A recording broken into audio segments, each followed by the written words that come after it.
realize, to have passion. I'd like to use the word passion. Anong ibig sabihin ng passion?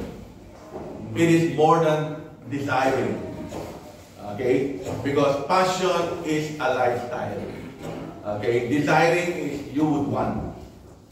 Okay? So, realize to have passion for edification. In other words, you cannot do without. Okay? Parang hahanap-hanapin mo eh. Okay?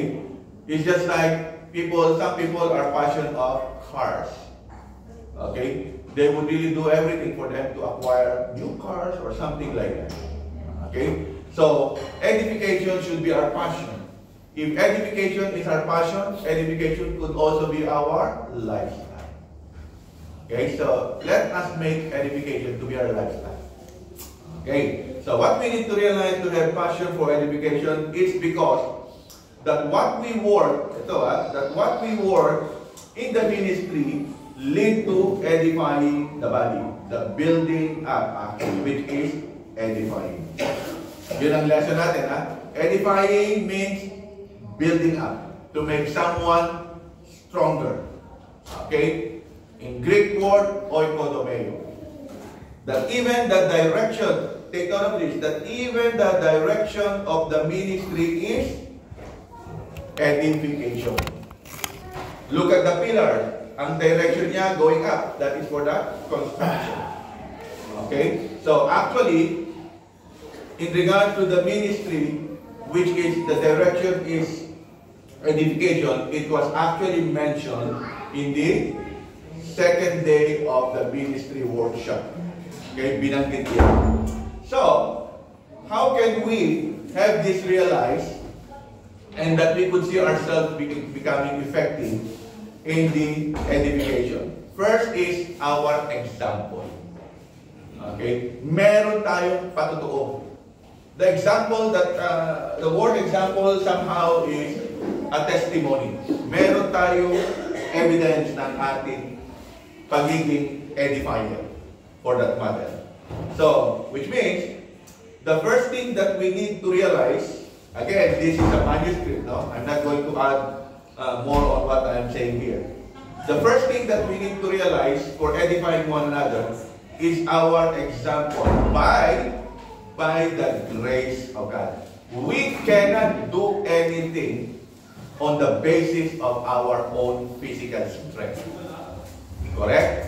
Everything has to be done through the grace of God that is in us. Because if the grace of God is not in us, you are using your own physical strength. The more you use your physical strength, the more you get tired.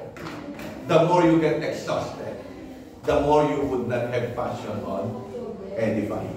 Kaya edifying, in such cases, how we do such is because of the grace of God.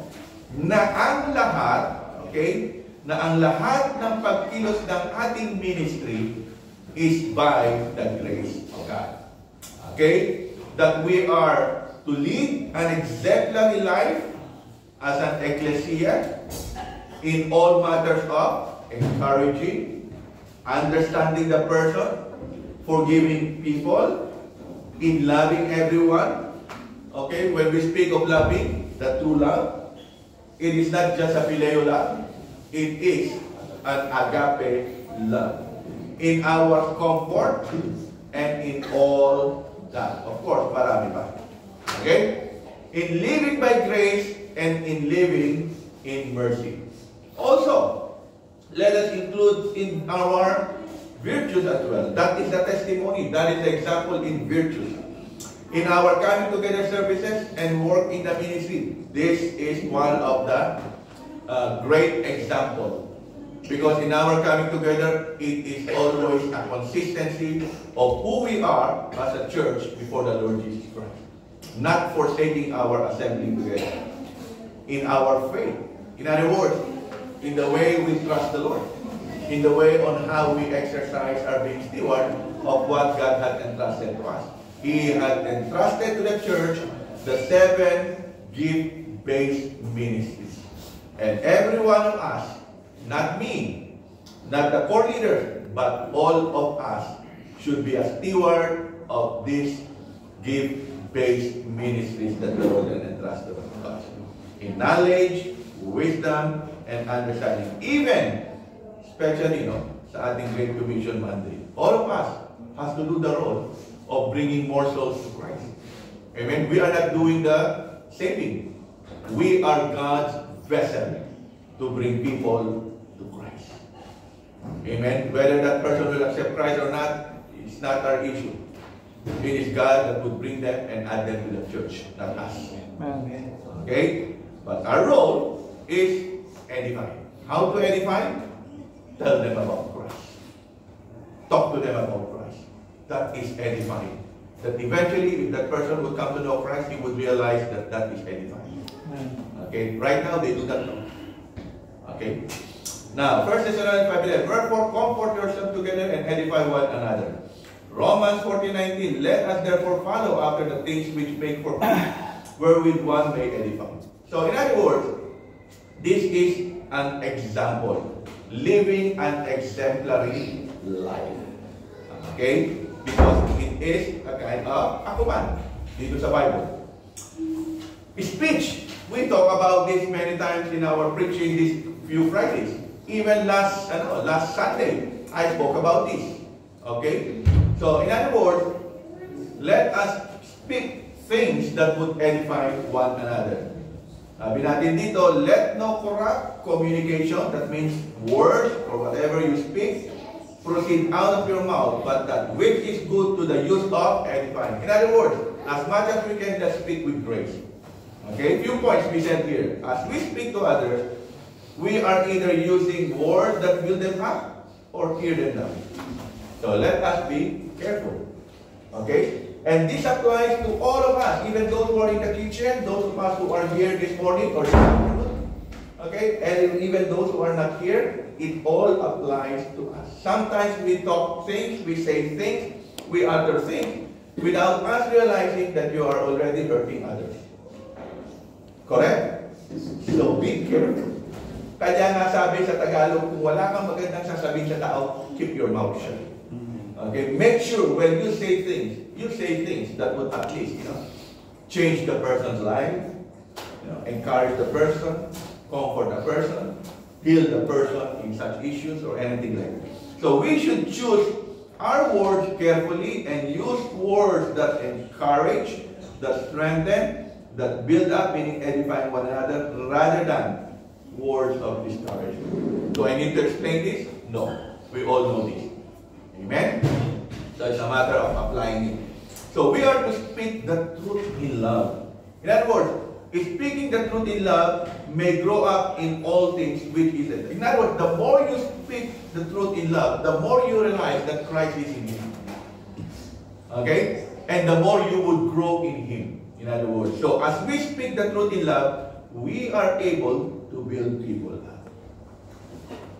Amen? Clear, right? Amen. So our word should be ministering grace to the hearers.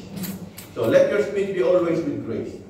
Okay, look at the Lord Jesus Christ, the way He speaks with carefulness. But I say unto you, that every idle word that men shall speak, look at this, they shall give account thereof in the day of judgment. Not many knows that. Now I am telling you, it's in the Bible. Okay? Nasa salita ng Diyos.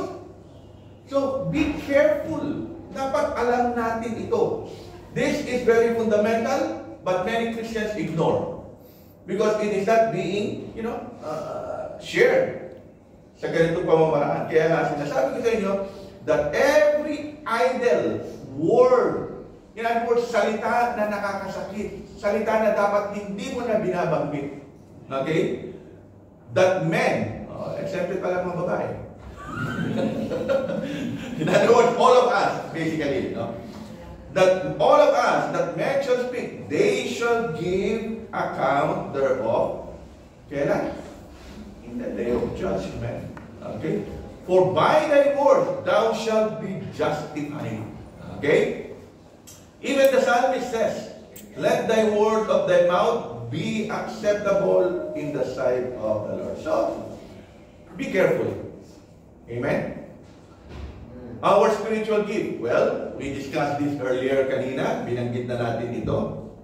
Ito yung mga tanong na sinabi natin. Okay?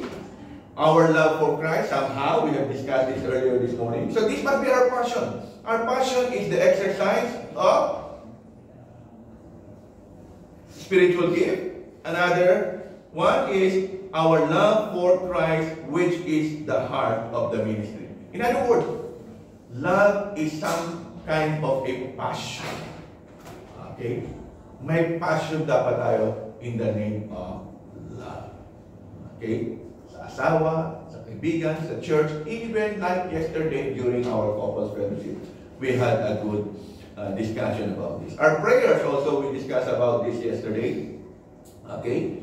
God's Word. Okay? So we cannot set aside God's Word. We cannot edify without the Word of God. Okay? God's Word edifies.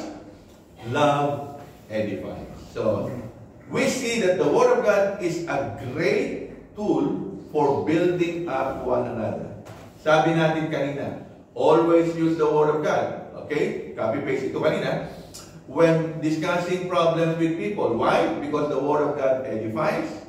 It builds people up. It has answer to the problems of life. So, take note of this. Mahalaga ito na unawaan natin. This is a fundamental basic teaching. So, in other words, ang salita ng Diyos nakakatanggal ng problema. At solusyon sa lahat ng problema. Do you believe that? Amen. Then go for the Word of God. Ito. This was mentioned by Pastor Ben in all the ministries which edifies. Okay? Because ang direction ng ministry is edifying. And this was discussed in our second day of the ministry workshop. We need to have passion as far as being unselfish and generous is concerned. Okay? Kaya nga, our passion in edifying one another is that our selflessness. In other words, this is the stand of the ministry, unselfish. Pag sinabing unselfish, when we speak of unselfish, it means you must have a ministry. If you do not have a ministry, consider yourself as selfish. Ano ang selfish? Ha? Selfish. So what is selfish? Madamot. Can you imagine, pinagdadamot mo ang bagay na dapat ikaw ay nagiging encouragement ng tao? Oh.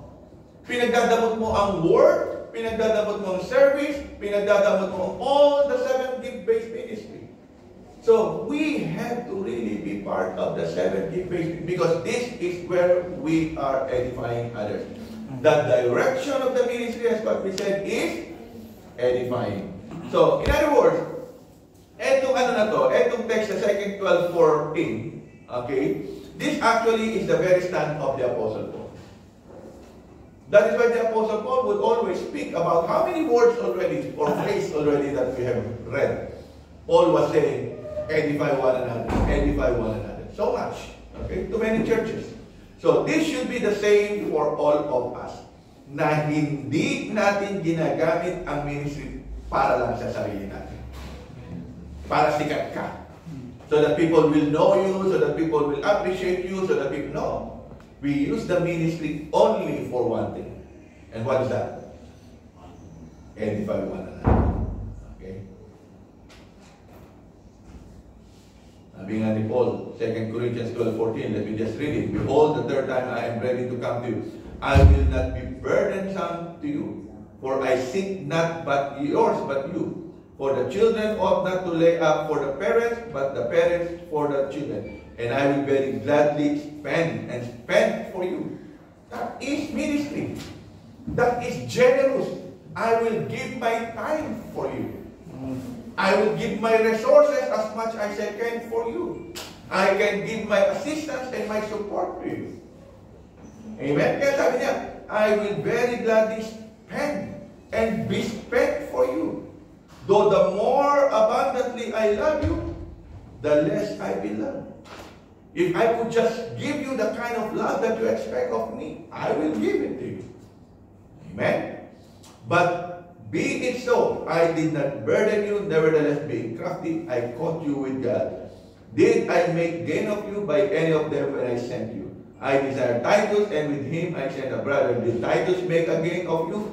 Walk we not in the same spirit, walk we not in the same step. Again, think ye that we excuse ourselves unto you. We speak before God in Christ, but we do all things dearly beloved for your edifying.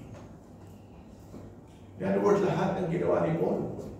Whether to others, they might interpret it differently, but to Paul, it is for the edifying of the body.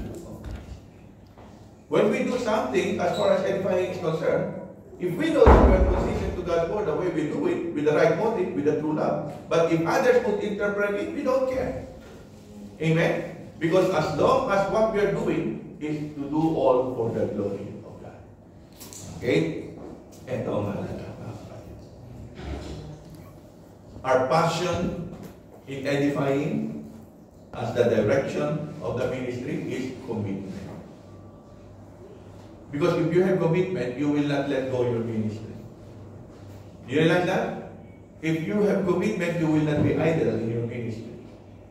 If you have commitment, you will take accountability and you will be responsible in doing and performing the ministry. That's commitment. Look at what the Apostle Paul says. None of these things move me. Why? Because edifying. What is he going to do in Jerusalem? Edification. On what purpose? Bring souls to Christ. Preach the gospel. Amen? In other words, ministry of the word. So none of these things will move me as far as ministry of the word is concerned. None of these move me as long as the ministry of service is concerned. None of these things move me as long as the ministry of uplifting, lifting up, equipping, all those 7 gifts, none of these things move me. Amen? So how about our passion when it comes to virtue? Kasi-kasigan. Diligence. In other words, you will do everything as much as you can just to glorify God. Amen? In other words, seriousness pa rin yan. Yung virtue mo is diligence. And beside this, giving all diligence. Okay? As far as edifying. That means, consistent to our thing. Increasing more and more. Okay? In other words, you will continue to strive. You will continue to excel. You will continue to pursue. That's diligent. Kasi-kasigan. Okay?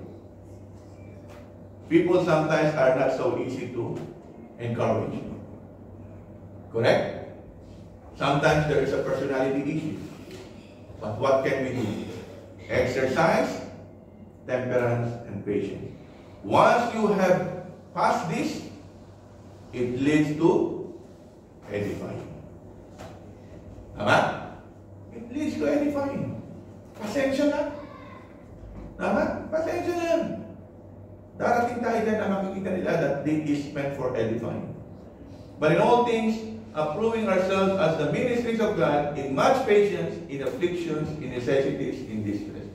So as a conclusion, something that we need to ponder upon. Okay? Are we a destroyer or are we a builder? If you don't have a passion, you are a destroyer. But if you exercise passion, we are a builder. Amen? Guess natin? Is God using us to build up His people? Definitely. God is always at work. Amen? Kaya nga, we need to experience God. The more we experience God, the more we would experience God in our life that He is at work. Amen? I believe God is at work in our midst this afternoon. Amen? That we might learn how to be passionate as far as edifying the body of Christ is concerned. I mean, Christians who care, love one another, and edify one another. That's the intent. So, if someone had to describe, ito, sagutin natin. If someone had to describe our church, would they say that we edify one another? Now, put it in this way. If someone has to define your life, okay, listen. If someone has to define your life, would that someone say that you edify one another? Or nothing is seen in your life as a good builder of the work of the Lord? Amen? So, now sabi nga natin, dapat tapos tayo ng 2:45. Tapos tayo talaga ng 2:45. Pero hinahanda pa yung pagkain. Let's make use of this time. Okay? Any intake of what you have learned this morning? We have learned a lot earlier this morning, and we have summed up ngayong hapon ito as far as the passion of edifying the body of Christ is concerned. So what is our intake? What is our intake as far as, are we a destroyer or are we a builder? Or how do people define your life? Does people define your life as a person who would always seek for edifying one another? Yeah. Okay. So, anyone? Sino sa inyo gusto magsalita? Come on. Mapapanis sa laway nyo. Mamaya pa tayo kakain. Bago mapanis, kumain muna ka, magsalita na kayo. Di ba hindi maganda ang panis sa laway? So, i-exercise mo para hindi mapanis. Sino? Anyone? Wala? Siya. Okay. Yung itong last part, medyo nagdali ako. Kasi, although, how many years na akong baptist, or before, nagkaan ng Word of God, hindi ko masasabi nagdali ako.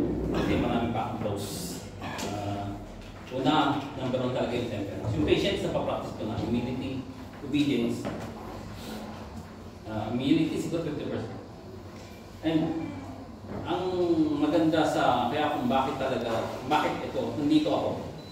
Pero dapat, hindi ko na ikaw kayo mahaba. Pero bakit magpakuluto ka, sabihin mo. Mahaba, the truth in love, bro. Yeah. Kasi, isa sa dahilan kung bakit ako nagtuloy-tuloy sa alcohol before is because of the teaching of Pastor Robin. Kasi hindi madali yung naging pagsaservice ko doon. Talagang, kung dito, ang problema talaga pamasahe. Doon hindi lang pamasahe, talagang, although yung preacher ko sumusuporta sa akin, pero imagine mo, 5 o'clock, i-extend ka pa ng kasama mo. So, imbis na may service ka, wala. So, kailangan matawagan yung preacher para sunduin ka. Yung preacher naman may ginagawa. So, maraming obstacle. And pang isa nga, sabi ko nga, yung temperance, lalay ko. Yung temperance is, hanggang ngayon yun ang struggle. Sabi ko nga, yung bisyo, kayang tangihan eh. Pero pagdating na ako hamunin mo, durog mo akong ganun, nawawala ako kay Kristiano. And sabi kung ang maganda nga, sabi nga yung natutulong sa increasing more and more is kung titigil ako, lalo na kung bibitaw ako lalo sa salita ng Diyos, kaya yung una kong hiningi kay Pastor Chris, payagan niyo ako para at least yung aking spiritual growth tuloy-tuloy. Dahil pag wala akong spiritual growth, eto na naman ako sa dati ng God, sa dati ng buhay. And yung ministry conference, marami akong natutunan. Kasi doon ko natutunan na although may konti akong knowledge, hindi talagang dati kasi noon, before ako maging baptist, sabi ko marami akong alam. Pero nung eto na, inilalagay na sa akin ang doktrina, kakaunti pa pala ganyan pa lang. And dito, although marami may alam ka sa salita ng Diyos, but how to practice, how to mag-builder ka, yan yung challenge ng increasing. You're equipped, but how you also make this person same level as a true believer of Christ, that is the challenge of a true believer of Christ. yung bang maduplicate ang pagiging mananampalataya mo sa iba.